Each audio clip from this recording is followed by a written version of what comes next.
गर्वी परापत सुपूर्णा पुनरापत वस्नेव विक्रीणा वह इषमोर्जं शतक्रतो ॐ अक्षण्णमी मदन्तः वप्रियाधूषत अस्तोषतस्वभानवो विप्रानविष्ठामतीयो जानवेन्द्रते हरि। आर्य अनार्य जाने जाएं, इससे गुण अवगुण दिखलाए। सुशील दुशील हो जन जैसा, इससे दिखे जो हो वैसा।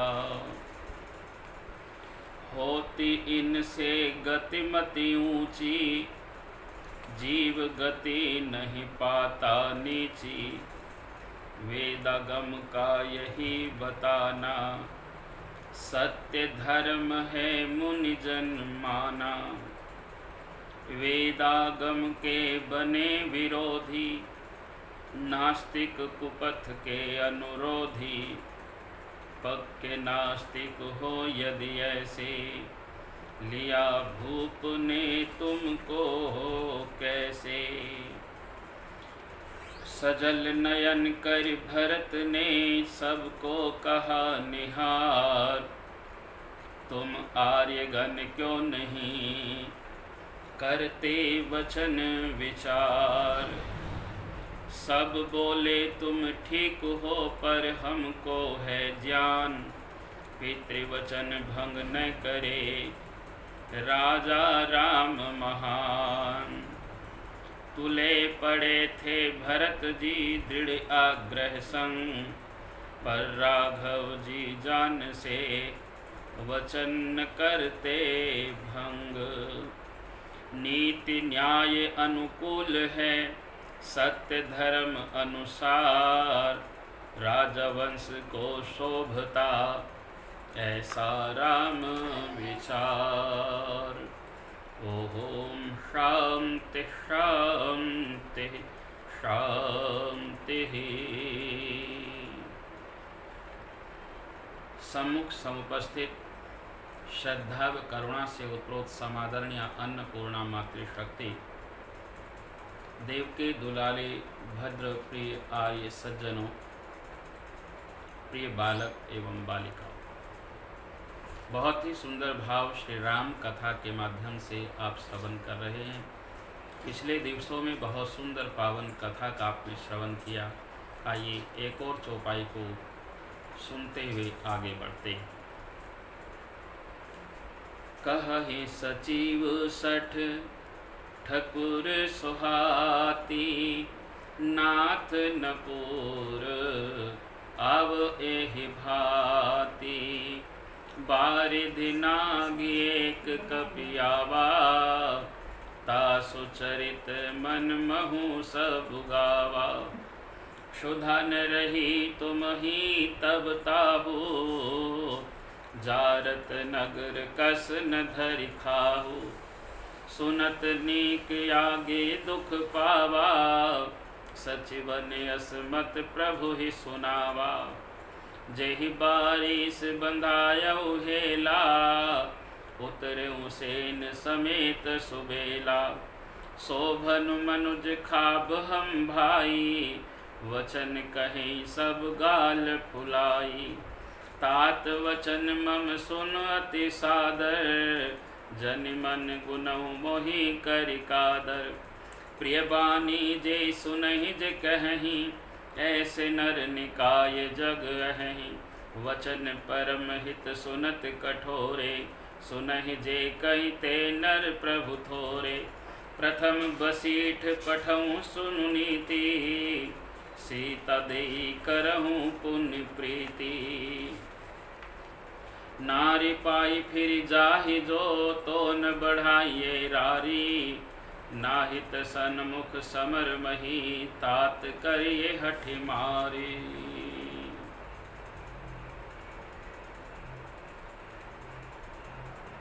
रावण अपने महलों में मंदोदरी की नीति परक बातों को, धर्म परक बातों को सुनता है, विचार करता है। वचनों को सुनकर के रावण का पुत्र प्रहस्त हाथ जोड़ करके कहता है कि नीति के विरुद्ध कुछ भी नहीं करना चाहिए, और ये सब मूर्ख खुशामदी मंत्री ठकुर सुहाती अर्थात मुंह देख करके बात कर रहे हैं। हे नाथ, इस प्रकार की बातों से पूरा कार्य नहीं हो सकता। एक ही हनुमान जी समुद्र लांघ कर आए, जिसको आज भी आप स्मरण करते हैं। उस समय तुम लोगों में से किसी को भूख न थी। नगर जलाते समय उसे पकड़ करके भी आपने नहीं रखा, और इन मंत्रियों ने अपने स्वामी को ऐसी सम्मति सुनाई जो सुनने में अच्छी है, पर जिससे पार पाना दुख पाना ही होगा। जिसने खेल खेल में समुद्र बंधा लिया, जो सेना सहित सुबेल पर्वत पर आ उतरा, हे भाई कहो वो मनुष्य है जिसे कहते हो हम परास्त कर देंगे, हम खा लेंगे। सब पागलों की तरह आप वचन कह रहे हैं। हे तात, मेरे वचनों को बड़े गौर से सुनिए, मुझे मन में कायर न समझिएगा। जगत में मनुष्य झुंड के झुंड हैं जो प्यारी बातें ही सुनते और कहते हैं। हे तात, सुनने में कठोर परंतु परिणाम में परम हितकारी वचन जो सुनते और कहते हैं, वे मनुष्य जगत में बहुत थोड़े हैं। नीति सुनिए, उसके अनुसार पहले दूत भेजिए और फिर सीता को देकर श्री राम जी से प्रीति मेल कर लीजिए। यदि वे स्त्री पाकर के वापस लौट जाएं, तो व्यर्थ झगड़ा न बढ़ाइए, नहीं तो यदि ना फिरे तो हे तात सम्मुख युद्ध भूमि में डट करके फिर युद्ध कीजिए। हे प्रभु, यदि आप मेरी ये सम्मति मानेंगे तो जगत में दोनों ही प्रकार से आपका सुयश होगा। रावण ने गुस्से में भरकर पुत्र से कहा, रे मूर्ख, तुझे ऐसी बुद्धि किसने सिखाई? अभी से हृदय में संदेह कर रहा है, भय मान रहा है।